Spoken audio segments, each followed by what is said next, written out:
చూడండి మన పన్నీర్ పాకెట్ ఇదే అండి. చూడండి మా తమ్ముడు అసలు మిడిల్లోకి వస్తున్నాడా, నేను మిడిల్లోకి పోయిరా అంటే ఆపి మళ్ళీ మిడిల్లోనే ఉంది, నువ్వు ఎందుకు మిడిల్లో లేదంటున్నావు అంటే అసలు మీకు కనిపిస్తుంది అది మిడిల్లో ఉన్నట్టు. నాకైతే ఒక ముక్క ఎక్కువ ఒక ముక్క చిన్నది అనిపించింది. ముందే ఏదో మంత్ అంతా మిగుల్చుకొని మిడిల్ క్లాస్ వాళ్ళు ఎప్పుడో ఒకసారి బుక్ చేస్తే ఇలా అన్యాయం చేయడం అసలు ఏమైనా మంచిదా చెప్పండి. ఒకటి ఎక్కువ ఒకటి తక్కువ వచ్చింది. సో అయినా పర్లేదు, మా తమ్ముడు చిన్నది తీసుకున్నాడు, నేను అప్పుడు హ్యాపీ ఫుల్. అసలు చూడండి మన ప్యాకెట్ పన్నీర్ ప్యాకెట్ అసలు ఆడ ఎంత ఫిల్ చేసాడు, అసలు స్టఫింగ్ చాలా తక్కువ ఉంది.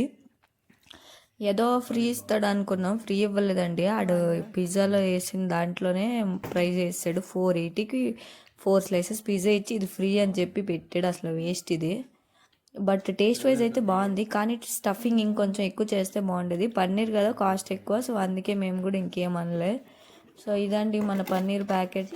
2 ముక్కలు అయిపోయింది, 2 ముక్కలు అయిపోయి అందులో సగం కూడా అయిపోయింది. మన మంత్ ఎండ్ లాగే కొంచెం కొంచెం పెట్టాడు అటు స్టఫ్. మన మంత్ ఎండ్లో మన ప్యాకెట్ ఎలాగ కొంచెం కొంచెం డబ్బులతో ఉంటుందో అంత అలాగా ఇది కూడా ఉందన్నమాట. 4 రూపాయలు వేస్ట్.